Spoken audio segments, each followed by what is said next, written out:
আমি খেলাফত প্রদান করে এই খেলাফত নামার সাথে সাথে সাজরাটা ওনাকে দিয়ে দিলাম। এখানে আমি সিল মেরে দিয়েছি।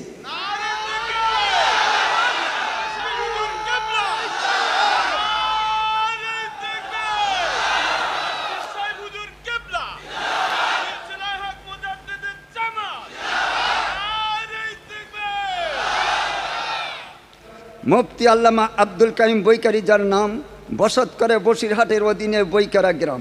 তরিকর আমল যত হইলে সমাপন, খেলাফতের ভার তেনাকে মুর্শিদ করেন অর্পণ। এইভাবে যেভাবে আমার হুজুর কেবলা খেলাফত প্রদান করেছিলেন, আমিও মুফতি আব্দুল কাইম সাহেবকে সেইভাবে খেলাফত অর্পণ করে মহান আল্লাহ। আপনারা প্রত্যেকে ভিডিওটা দেখতে পেলেন। যে ভিডিওটা এই যে দুই একদিন হলো জলসা হলো, সেটা হলো বসিরহাটে আব্দুল মাতিন, রজব আলী, আব্দুল কাইয়ুম সাহেব, ইনারা বড় একটা প্রতিষ্ঠান করেছেন, জামিয়া রহমানিয়া মাদ্রাসা। এই মাদ্রাসায় এরা বলে আমরা ফুরফুরা শরীফকে ভালোবাসি, ফুরফুরা শরীফের আকীদা আমাদের মধ্যে রয়েছে, আল্লামা রুহুল আমিন হুজুরের নামে মাদ্রাসা করেছি, দাদা হুজুরের নামে মাদ্রাসা করেছি। আর এই মিথ্যুক কাজ্জাবরা এরা ফতোয়া দিয়ে বেড়াচ্ছে যে জলসা মাহফিলে হাদিয়া নেওয়া মানে কি জায়েজ নয়, মানে কি বলে ফতোয়া দিচ্ছে, জলসায় টাকা নেওয়া যাবে না বলে ফতোয়া দিচ্ছে। আর এই মালগুলো আমরা দেখলাম যে ফুরফুরা শরীফে বয়োজ্যেষ্ঠ হাক্কানি পীর থাকা সত্ত্বেও, আজ ফুরফুরা শরীফে স্লোগান দেওয়া পরেও আজ দেখছি আসাম থেকে কোথাকার একটা পাগলকে তুলে মানে খিলাফত নিচ্ছে, খিলাফত নিচ্ছে। আজ চিন্তা করুন যে আব্দুল কাইয়ুম সাহেব খিলাফত পেয়েছে, খিলাফত তিনি মুরিদ করবে, পীর হওয়া খুব শখ, তো মুরিদ করে বেড়াবে, আধ্যাত্মিক মানুষকে জ্ঞান দিবে। তো যদি আমি একটু কথাই বলতে চাই, ফুরফুরা শরীফে যদি হাক্কানি যদি কোনো পীর যদি না থাকতো, বসে আল্লামা রুহুল আমিন হুজুরের দরবারে হাক্কানি যদি কোনো আলেম যদি না থাকতো, পানি গোবরা হুজুরের কেউ যদি না থাকতো, তাহলে মানে জিনিসটা মানে করলে মানা যেত। যেহেতু 14 শতাব্দীর মুজাদ্দিদ আবু বকর সিদ্দিক ফুরফুরা রহমাতুল্লাহ আলাইহির সিলসিলা প্রচার করবেন, আর আপনি অন্য পীরের হাতে বায়াত হয়ে আপনি অন্য পীরের মানে কি যে নসবনামা নিয়ে আপনি অন্য পীরের মানে প্রচার করবেন আর বলবে আমি ফুরফুরাকে ভালোবাসি, ফুরফুরা সিলসিলার মতে আছে আমি ফুরফুরাকে ভালোবাসি। লজ্জা লাগে না কথাটা বলতে?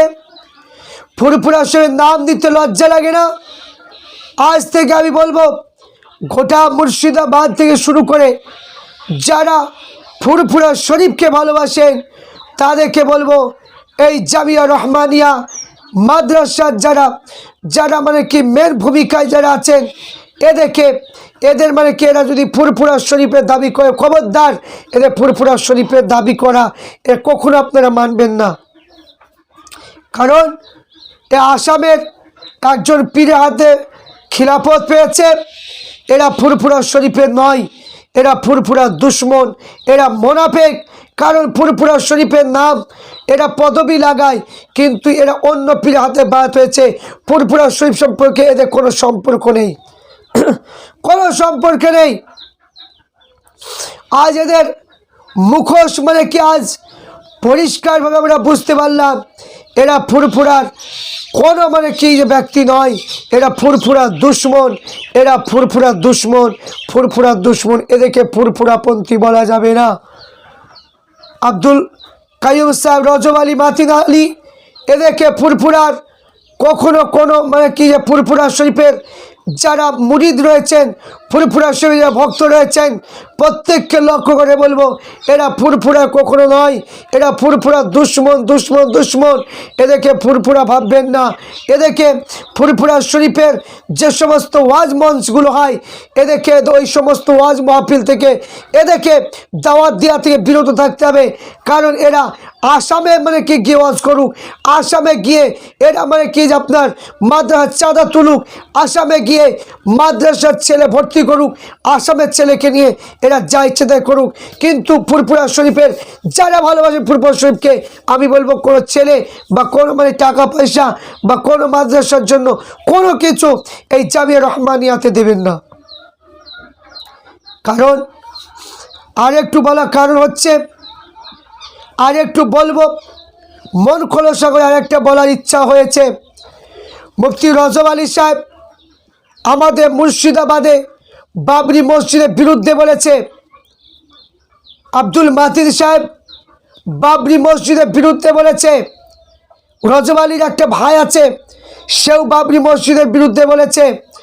বাবরি মসজিদের বিরুদ্ধে বলার কারণ শুধু তাই নয়, জঘন্য ভাষায় আমাদের হুমায়ুন কবির মহাশয়কে এই রজব আলী তার কাটা কি উল্টো পাল্টা কথা বলেছে, যে যে হুমায়ুন কবির মহাশয় নাকি জেনা করে, আর জেনা করা ব্যক্তিকে কে মসজিদ করার অনুমতি দিয়েছে, এই রকম কথা বলে ইঙ্গিত করে কথা বলেছে। তা আমি বলতে চাই যে রজব আলী সাহেব এবং কি আব্দুল মাতিন সাহেব দেখে বলতে চাই যে এখানে হুমায়ুন কবির মহাশয় বাবরি মসজিদ করছে, তো এখানে অতই যদি দম থাকে নিজের পয়সায় মাদ্রাসা চালান, জনগণের টাকা ফেরতে চান কেন? নিজের পয়সায় মসজিদ করুন, জনগণের টাকায় মসজিদ করতে যান কেন? এখানে নিজের টাকাতে আপনার করবেন, পরের কাছে ভিক্ষা চাইতে যান কেন? এর জবাব আপনাদের দিতে হবে। আর অন্য পীরাদের বায়াত হয়ে ফুরফুরা শরীফের স্লোগান দেওয়া, ফুরফুরা শরীফ বলে দাবি করা, লজ্জা লাগে না? এই রকম দাবি করাটা মুনাফিকের মতো কাজ করছেন। আমি প্রত্যেক মানুষকে বলবো যে আপনারা ফুরফুরা শরীফকে ভালোবাসুন, ফুরফুরা শরীফের কিতাবগুলো আপনাদের কাছে রাখুন, অবশ্যই আপনাদের কাজে লাগবে। কারণ এই সমস্ত বক্তাদের কাছ থেকে দূরে থাকতে হবে। এরা হিংসুক, এরা নিজেরটা বুঝে, নিজের চা পরের কারো কোনো কিছু বুঝে না। এদের দ্বারা সমাজ কোনো পরিবর্তন হবে না। যারা বাবরি মসজিদের বিরুদ্ধে কথা বলে, যারা আসামে পীরাতে বাত হয়, এদের দ্বারাই কখনোই বসিরহাটে পরিবর্তন হবে না। এই জন্য আমি বলবো, এদের এই জন্য ফুরফুরা শরীফ দীর্ঘদিন ধরে এদেরকে বয়কট করেছে। এদের কারণের জন্য এদের মধ্যে অহংকার আছে, এরা কি অহংকারের মধ্যে জড়িত, এই জন্য এদের মধ্যে হিংসা আছে। এই কারণের জন্য ওদেরকে বয়কট করেছিল। ঠিকই করেছে, বয়কট করেছে, ঠিক করেছে। তা আমি বলবো যে ফুরফুরা শরীফে সাইম সিদ্দিকী ভাইজান এবং অন্যান্য ভাইজান ওদের সঙ্গে সম্পর্ক রাখছেন। আমি বলবো আপনারা এবার বিবেচনা করুন যে আসামে পীরাতে বাত হয়েছে, তাহলে এবার আপনার কেমন সম্পর্ক রাখবেন সেটা আপনাদের ব্যাপার, বিবেচনা করে দেখবেন। এই সমস্ত মানুষের সঙ্গে সম্পর্ক রাখাটা একদমই উচিত হবে না। তাই আমি বলবো বাবরি মসজিদের বিরুদ্ধে যতদিন এরা মুখ খুলবে আমরা ততদিন বলবো। আর যারা এই ফুরফুরা শরীফকে নাম করে যারা ভাঙিয়ে যারা খাবে, ফুরফুরা দুশ্মনী করবে, এদের কাছ থেকে আমরা প্রত্যেকেই সাবধান হয়ে থাকবো। আশা করছি আপনারা প্রত্যেকে বুঝতে পেরেছেন। প্রত্যেকে বেশি শেয়ার লাইক অবশ্যই করুন।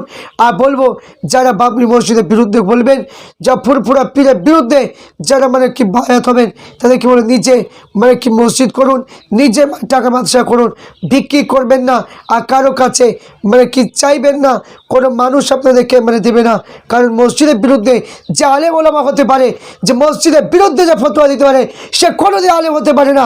আর তার দ্বারাই সমাজ কোনো পরিবর্তন হবে না, এটা কোনো দিনই হতে পারে না।